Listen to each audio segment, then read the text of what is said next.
Assalamualaikum warahmatullahi wabarakatuh. Waalaikumsalam warahmatullahi wabarakatuh. Alhamdulillahirabbil alamin. Kita bersyukur kepada Allah Subhanahu wa taala yang telah menggerakkan hati kita, memberi kita kekuatan, memberi kita kemampuan sehingga kita bisa sama-sama duduk di sini untuk belajar agama Allah Subhanahu wa taala. Dan kita masih melanjutkan perbincangan dari pertemuan sebelumnya, yakni kita berusaha memahami, kita berusaha mempelajari tentang sebab-sebab yang mendatangkan, yang menyebabkan kita jadi cinta kepada Allah Subhanahu Wa Taala, yang mendatangkan cinta Allah Subhanahu Wa Taala.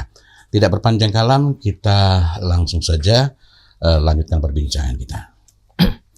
Bismillah, alhamdulillah, assalatu wassalamu ala rasulillah wa ala alihi wa ashabihi wa mawalah. Kita lanjutkan baca kitab Amalul Qulub karya Fadilatul Syekh Muhammad Shalih Al-Munajjid Hafidhahullah Ta'ala. Masih di bab tentang al-asbabul jalibah li mahabbatillahi ta'ala, sebab-sebab yang bisa mendatangkan rasa cinta kepada Allah Ta'ala. Kita masuk di poin keempat. Qala musannif hafidhahullah ta'ala wa nafanallahu bi ilmi fitara ini an yuksira dzikrallahi bilisani wal qalbi wal amali. Itu agar bisa mendatangkan rasa cinta kepada Allah, hendaknya mendahulukan, memperbanyak zikir kepada Allah dengan lisan, hati, dan amal. Fa nasibul abdi minal mahabbati ala hasabi nasibihi min hadzal dzikri. Jadi porsi mahabbah seorang hamba itu tergantung pada porsi dia dalam mengingat Allah Subhanahu wa taala. Bagaimana seorang hamba itu mengingat Allah Subhanahu wa taala.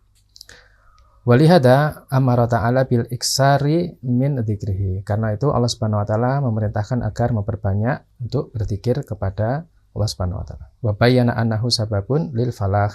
Dan Allah sebutkan bahwasannya berzikir kepada Allah itu menjadi sebab keberuntungan. Faqala subhanahu, Allah Subhanahu wa taala berfirman, "Wadzkurullaha katsiran la'allakum tuflihun." Berzikirlah kalian kepada Allah dengan zikir yang banyak, mudah-mudahan kalian beruntung. Wa asna ala ahli dzikri wa madahahum wa ikhtasahum bi fadlihi. Allah Subhanahu wa taala memuji para orang-orang yang berzikir padanya, kemudian menyanjungnya dan mengkhususkan fadilah kepada mereka. Wa syara'allahu hadza dzikra. Allah Subhanahu wa taala mensyariatkan zikir seperti ini hatta ba'dal ibadatil 'azimah. Hingga sampai pada, yaitu setelah ibadah-ibadah yang agung, wal a'mali shalih, amal-amal saleh, fa ba'da siyam, juga setelah puasa. Sebagaimana firman Allah Subhanahu wa taala, walitukmilul iddata walitukabbirullaha ala ma hadakum wa la'alakum tashkurun. Dan hendaknya kalian sempurnakan, yaitu bilangan puasa Ramadan, kemudian memperbanyak bertakbir kepada Allah ala ma hadakum, atas apa yang sudah Allah tunjukkan kepada kalian, wa la'alakum tashkurun, agar kalian bersyukur. Kemudian wa ba'dal hajj, setelah ibadah haji, kata Allah, fa idza qadaitum manasikakum fadzkurullah. Dan jika kalian sudah selesai dengan manasik haji kalian, maka berzikirlah kepada Allah. Wa ba'da salat, juga setelah salat. Fa idza qadaitumus salata fadzkurullaha qiyaman wa qu'udan wa ala junubikum. Dan jika kalian sudah selesai melakukan salat, maka berzikirlah mengingat Allah dalam keadaan berdiri, duduk maupun berbaring. Wa ba'dal Jumat, juga setelah salat Jumat, kata Allah, fantasiru fil ardi wa batagu min fadlillahi wadzkurullaha katsiran la'allakum tuflihun. Bertebaranlah kalian di muka bumi, carilah fadilah Allah, kemudian berzikirlah kepada Allah yang dengan zikir yang banyak, mudah-mudahan kalian beruntung. Fadzikrullahi ta'ala min a'dhami ma yusilu ila mahabbatihi azza wa jalla. Maka zikir kepada Allah ini termasuk sebab yang paling agung yang bisa mengantarkan seorang kepada cinta kepada Allah Subhanahu wa taala. Kemudian poin berikutnya, antuk siru mahabahu ala mahabika inda ghalabatil hawa. Hendaknya engkau dahulukan apa yang Allah cintai daripada apa yang engkau cintai. Ketika hawa nafsu itu dominan, ketika engkau didominasi hawa nafsu. Wa an tatasannama ila mahabihi walau sa'uba al murtaqa, dan hendaknya engkau mendaki, berusaha untuk sampai kepada apa yang Allah cintai meskipun pendakian itu sulit, usaha yang dilakukan itu sulit. Itu lebih mendahulukan apa yang Allah cintai daripada apa yang kita cintai meskipun kita ini didominasi oleh hawa nafsu terhadap apa yang kita cintai. Dan kata beliau, berusahalah mendaki, karena ini sesuatu yang sulit maka digunakan kata tatasan nama, yaitu mendaki. Jadi mendaki kepada perkara yang Allah cintai meskipun pendakian itu sulit. Wa alamatu hadal isari syai'ani. Nah, tanda dari mendahulukan Allah itu ada dua. Yang pertama, fi'lu ma yuhibbuhullahu walau kanat nafsuka takrahu. Itu melakukan apa yang Allah cintai, mengerjakan apa yang Allah cintai meskipun jiwamu itu tidak suka, membencinya. Dan tarkuma yakrahullahu walau kanat nafsuka tuhibbuhu. Dan engkau meninggalkan perkara yang Allah benci meskipun jiwamu itu menyenanginya. Ini dua alamat, dua tanda kalau kita ini lebih mendahulukan Allah, yaitu kita lakukan apa yang Allah cintai meskipun kita berat, dan kita meninggalkan apa yang Allah benci meskipun kita suka. Sederhana tapi sulit. Dan meninggalkan yang kita suka itu sebenarnya merupakan sesuatu yang kita benci. Dan meninggalkan sesuatu yang kita sukai. Maka ini jadi mengingatkan pada Rasulullah kepada Ibnu Abbas itu di saat bulan Zuhair itu, wa'lam anna fi sabri ala ma takrahu khairan katsiran. Sebenarnya sama-sama dibenci kan. Tapi dibenci, sedangkan ini perkara yang apabila dia tetap akan mendatangkan kebaikan itu.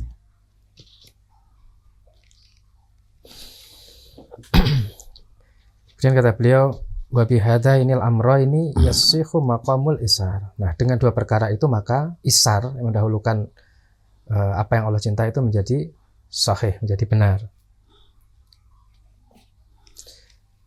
Kemudian wa muawwanatu hadal isar syadidatun.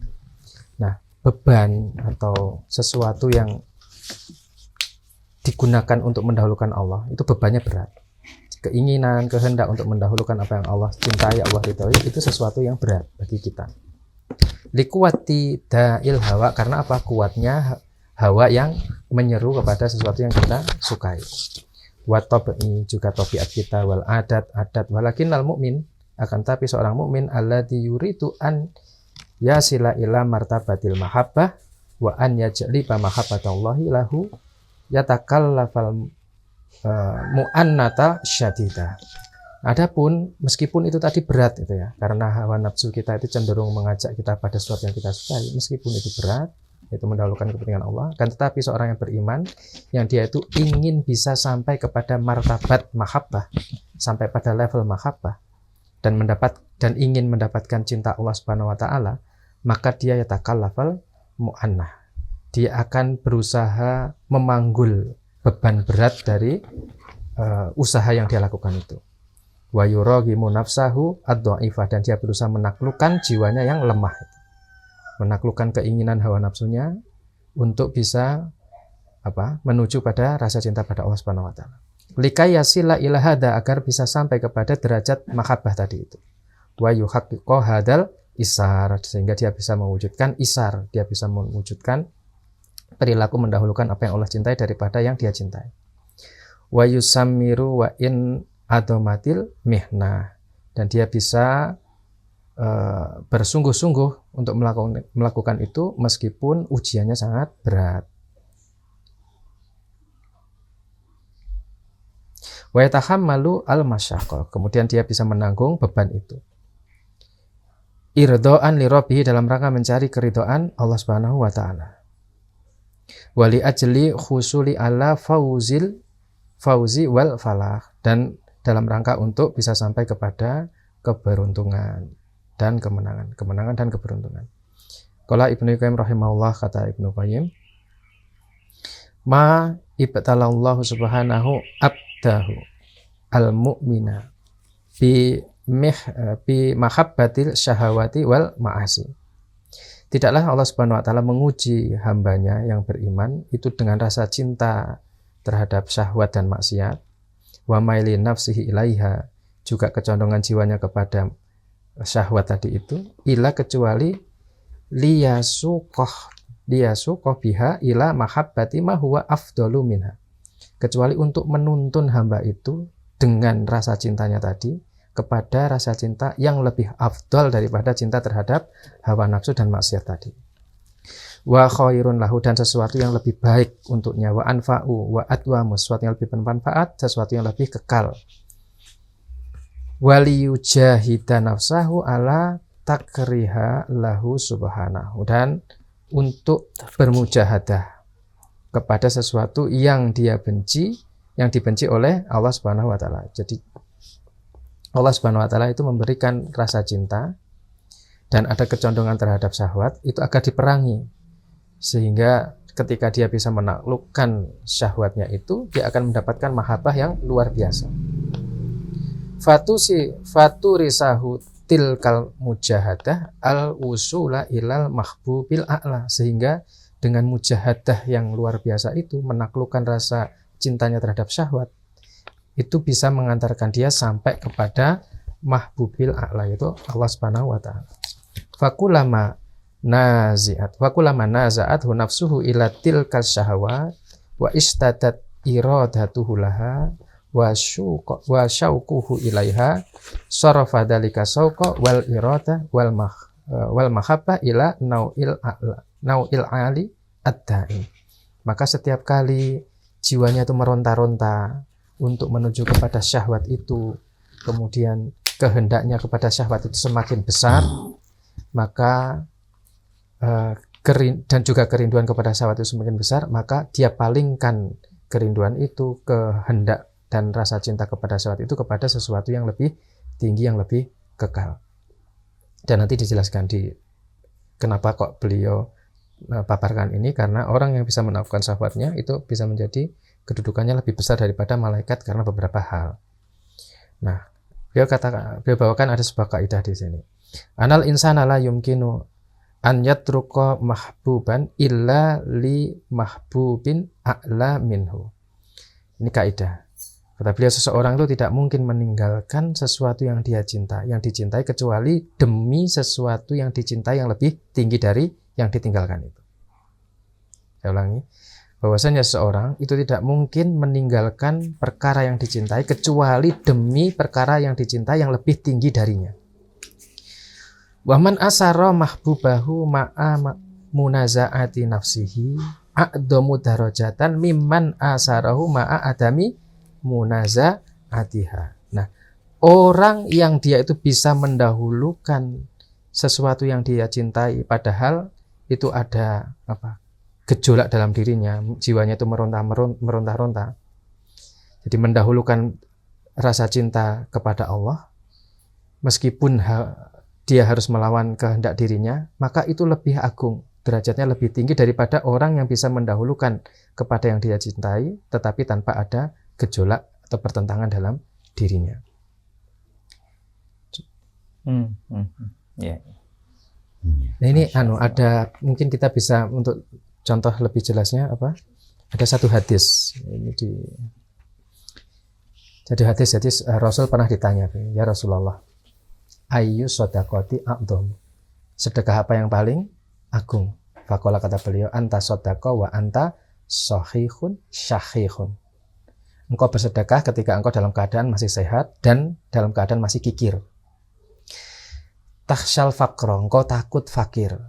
Wa ta'mulu al-ghina, engkau berangan-angan untuk menjadi kaya.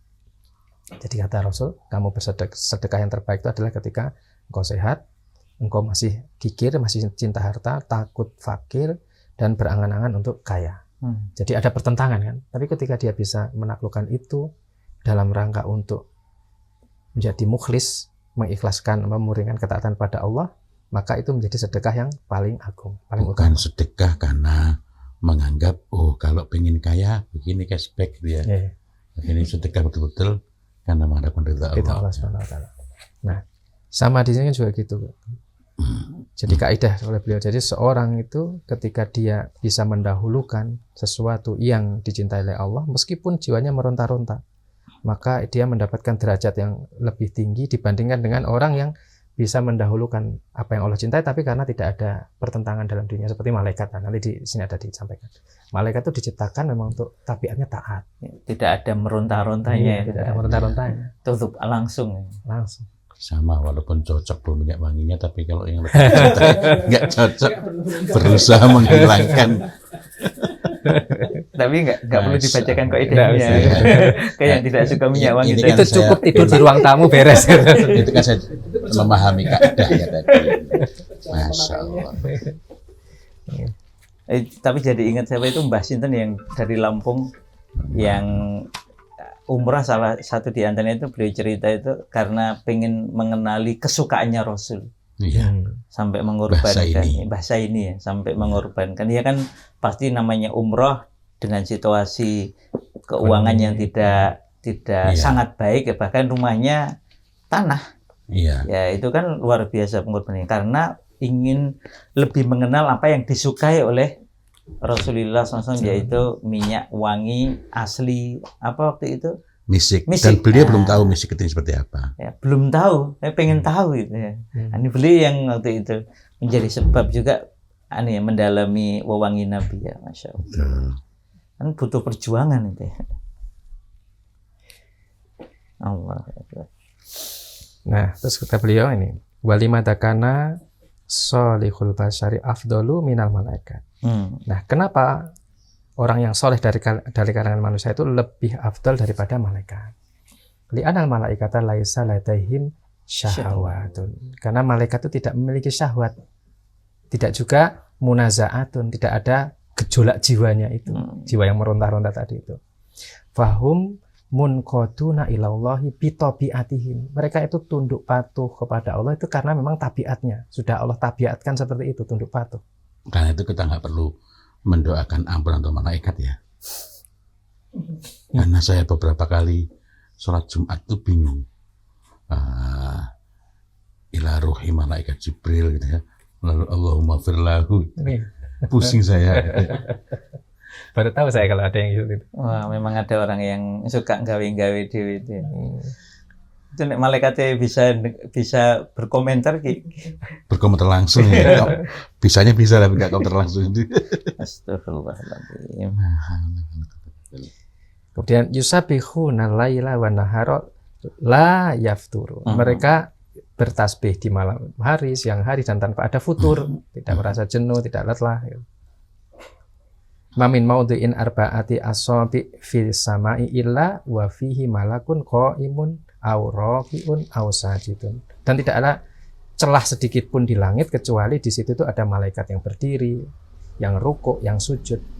Wadalika at-tatil sama'u min sakril malaikatil ladina ya'budunallaha fiha. Oleh karena itu langit itu mengeluh karena beban berat dari malaikat yang mereka beribadah kepada Allah Subhanahu wa taala di langit tersebut. Lakin akan tetapi alladzi yusabbihu wa ya'budu duna an yaftar ma'a munazaati nafsihi wa syahawati wa ma'al awaik wal alaik wa huwa shamitun sabirun fahada a'la darajatan wa afdalu. Nah, akan tetapi kalau ada orang yang dia itu bertasbih, dia beribadah dan tidak merasa futur, tidak letih, tidak bosan, tidak jemu, padahal dia itu ada munazaah, jiwanya juga meronta-ronta, masih pengen melakukan yang dia sukai, kemudian ada syahwat juga, dan ada berbagai rintangan yang dia hadapi, kemudian masih terikat dengan urusan dunia, tapi dia itu shamitun, dia teguh, sabirun, dia itu sabar. Nah, orang yang seperti ini fahada a'la darajatan, derajatnya lebih tinggi, wa afdalu, dan dia lebih afdol.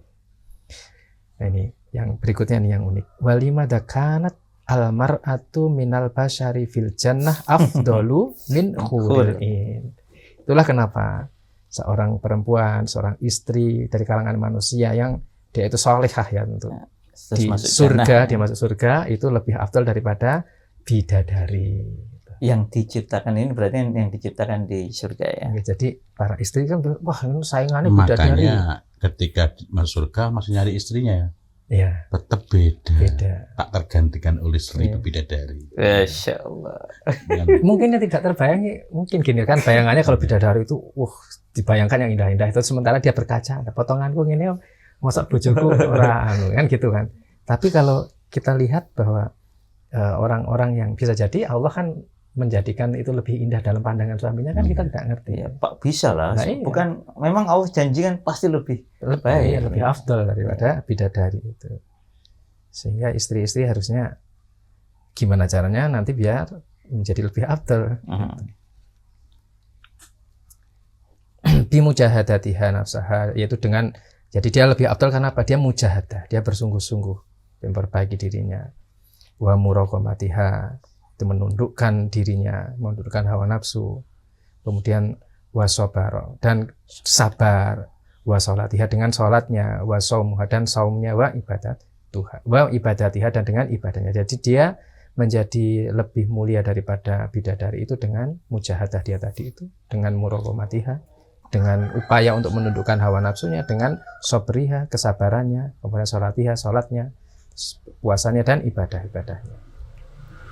Fahuwa subhanahu yabtali abdahu bi syahawati imma hijaban lahu anhu au hijaban lahu yusaluhu ila ridahu. Nah, Allah Subhanahu wa taala itu menguji hambanya dengan syahwat.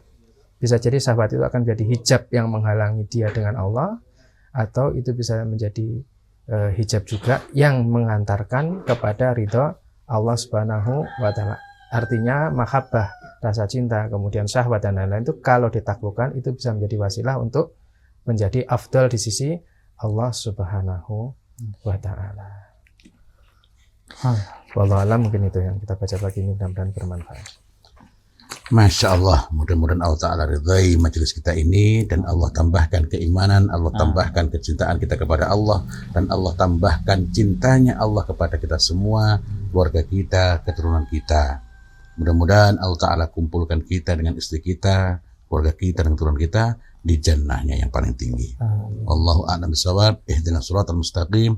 Billahi taufiq wal hidayah waridha wal inayah, walhamdulillahi rabbil alamin. Wassalamualaikum warahmatullahi wabarakatuh. Waalaikumsalam warahmatullahi wabarakatuh.